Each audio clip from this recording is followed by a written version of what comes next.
राम राम मित्रांनो, स्वागत आहे आपला सगळ्यांचा एका नवीन व्हिडिओमध्ये. तर मित्रांनो, आज आपण भेटणार आहेत एका शेळी पालकाला. तर ते शेळी पालक आहेत आमचा गणप्या आबा. राम राम. तर त्यांच्याजवळ शेळी पालन तर आहेच आहे, पण दुग्ध व्यवसायासाठी एक गाय आणि एक म्हैस पण आहे. गणप्या आबा, आता म्हैस सोडले काय? हा म्हैस चारणं जरा शेळा सोडला जाता मग. किती वाजेपर्यंत म्हैस चारतोय? मस्त 10-10:30 वाजेपर्यंत चारायची.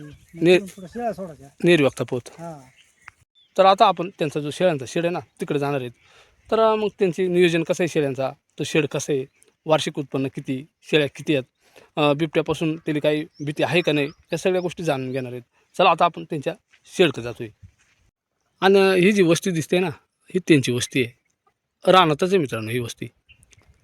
आणि तो मोठा जाप आहे आणि त्याच्या साईडला ही पडई. ही पहा, आता ही पडई पूर्ण अशी मोडकळीस आली.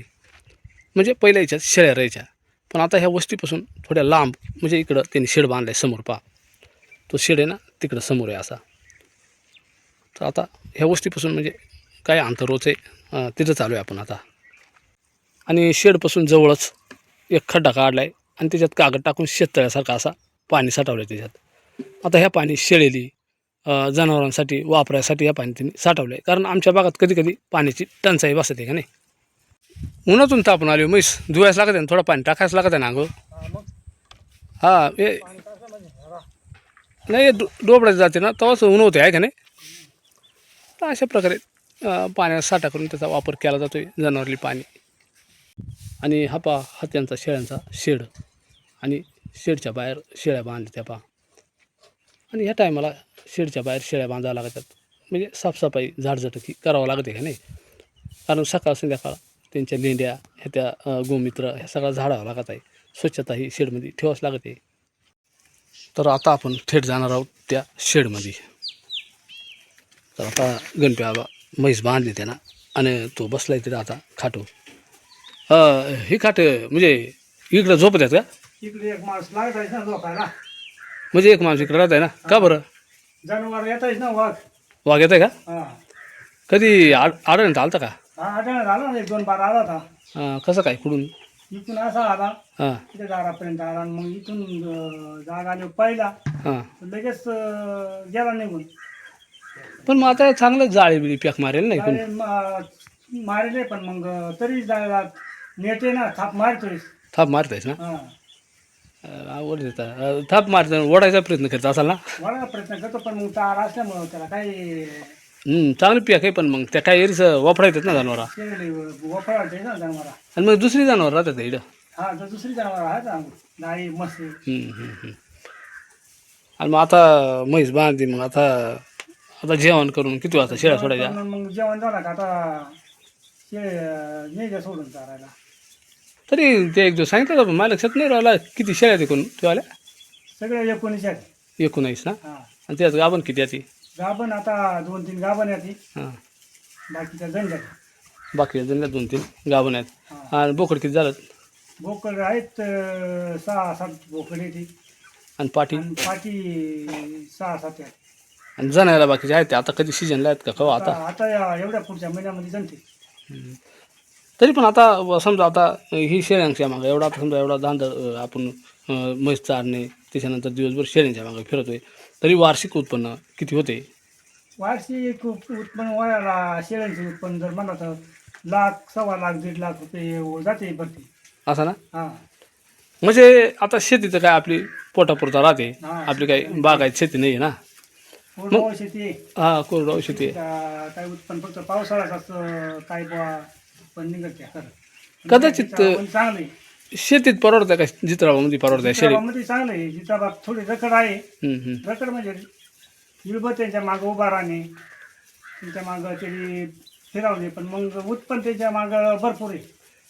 मग समजा आता ही सध्या आता हे शेळ्यांचा पैसा तर काही एक मुठीच येतोय हा बकरा उपलो, मग तोपर्यंत चालन काय? म्हैस आहे, म्हैसीचा काही होईना खावा जातोय. ह्या टायमाला म्हशीला दूध कमी पडत आहे, चारा वाळेल चारा राहतो. हां, बरोबर आहे. पण मग त्याला त्याच्यात मंजुरी काय करायची, मजुरी काय व्यवसाय. हा व्यवसाय सगळा करला. आता हे शेळ्यांचा पैसा कधीतरी येतोय ना, काही खटी एकटी येतो तो. मग जोडधंदा बा दुग्ध व्यवसाय हे आहेच. धंदा आहे बुवा. आणि ह्या करावंच लागत आहे नाही का, कारण कसं आहे सरपंचाला हा काही कोण जोरदार ना करावाच लागत होतं. लाईट ही सोय घेतली ना याच्यात हा, शेडमध्ये लाईट बीट गेली. लाईट सोय आहे. पूर्ण जाळी मारली नाही ऐकून. पूर्ण जाळी मारली. आणि ह्या शेडमध्ये किती शेळ्या बसतात?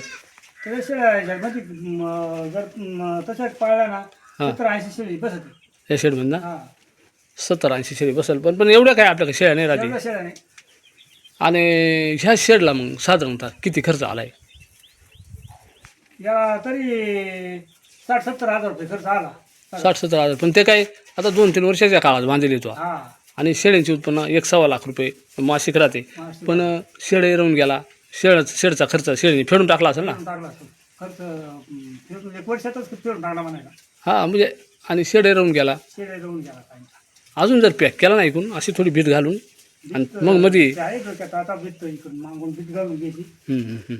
आणि मोका वातावरण उन्हाळा पावसाळ्याला जरा वातावरण इकडचा हवा राहते ना. त्याच्यामुळे ना तर का ताडपत्री लागते ऐकून अशी साईडला ताड. मग उन्हाळ्याला भारी वातावरण आहे. मग आता शेळ्या किती लांब नेतो चारा? आता शेळ्या तरी झाल्या धरणाच्या आसपास म्हणजे तरी 1-1.5 किलोमीटर इकडून तिकडून 1.5 किलो 2 किलोमीटर जातात तसे. रान आहे नाही आपल्याला मोकार फिरायला लागत आहे. आणि मोकाट रान वाळून गेला सगळा सारा. कधी रानात वाघाचा बेवा बिवा आहे का नाही? आहे, मग वागायला देव आहे. त्यालाही पण सांभाळून राहायला लागत आहे ना. हा त्याला सांभाळ. हे सगळं आपला रिस्की जीवन आहे नाही का थोडासा नियोजन. बरं एक सांग आता बोकड शेळ्यांसाठी आहे का नाही एखादा? बोकड आता सध्या इकडे आहे आणि बोकड घ्यायला लागत आहे परत. शेळी बोकड लावतोयस ना. हा. आणि मग शेळी खायला सकाळची काय राहतात खाद्य? सकाळची खाते मग पेंडे हां काही थोडीफार सायबीन आहे. सोयाबीन आणि सोयाबीन शेतातच करतोय ना. हा विकत घ्या नाही परवडणार विकत आपल्याला. घ्यायला नाही सायबीन भरती. आणि बोकडांनी खाद्य काय घालतोय मग साधारण? मग ती सायबीन काही शेंगदाण्याची पेंड काहीतरी बुवा असा खाद्य पण मग ते खाद्याशिवाय नाही. रानात बागत नाही मग रानामध्ये थोडाफार टाकळा. वाळी चारा याला काही पट भरत नाही. मग घरचा काही होईना खादवट लागत आम्हाला. तर आमच्या भागातली अशी माणसं सर्वसाधारण माणसं शेळीपालन दुग्ध व्यवसाय करून का होईना पण आपलं जीवन म्हणजे कसं आहे आपलं जीवन उपजीविका भागवितात.